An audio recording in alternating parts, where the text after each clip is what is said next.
Hi, welcome back to this channel. If you are someone who's feeling stuck in your present dead end role, or someone who's working in finance and looking to advance your career, then this video might be of interest to you. Today, we are going to talk about the 7 most common FP&A designations. Number one is an FP&A Associate. FP&A Associate is an entry level role in FP&A. Remember the time when you had your first internship?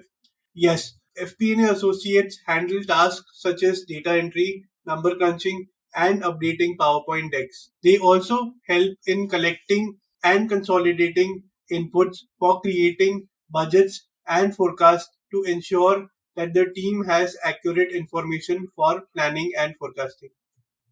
Number two is FP&A Analyst or Assistant Manager FP&A. Once you work as an FP&A Associate for a few months, generally you are promoted as an analyst or to a assistant manager role.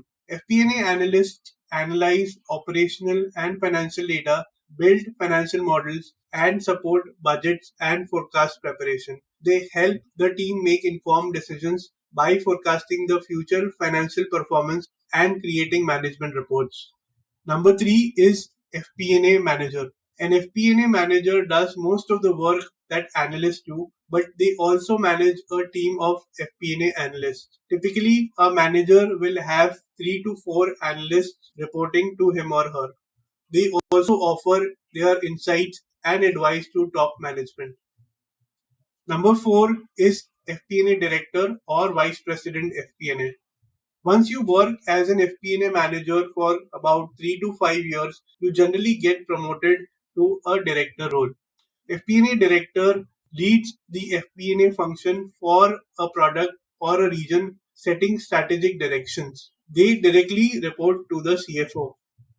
This position requires a lot of responsibility, a deep understanding of the business. Usually, CFOs are looking for leadership skills and industry experience for this role. Number five is an FP&A consultant. Consultants are usually not employees of the organization. Instead, they work with a consulting firm on a contract basis and get to work with different clients. FP&A consultants usually are experts in their particular industry or in a particular skill like financial modeling or storytelling. They usually use these skills to pinpoint areas for improvement and offer strategic recommendations. Number six is FP&A software or tool admin. Most companies use a specialized FP&A tool for their budgeting, forecasting, and financial modeling processes. As an FP&A tool specialist, you are someone who is knowledgeable in a specific tool or a software like Anaplan, Oracle, or IBM Planning Analytics. They usually manage this FP&A tool, making sure that it works well for everyone else in the team. They help their team use their knowledge to improve FP&A processes. Finally, number seven is finance business partners. Finance business partners work closely with other internal business teams, focusing on FP&A specific tasks such as working with teams like sales, supply chain, or marketing. They help bring in insights to achieve specific department goals, helping in better decision making and performance improvement within these departments or functions.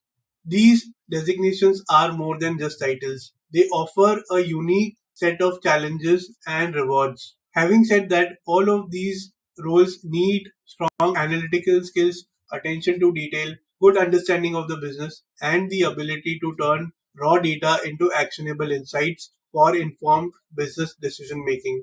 Check the description in the link to get a free FP&A job description cheat sheet and comment below which role you found the most interesting. Thank you, and we will see you in the next video.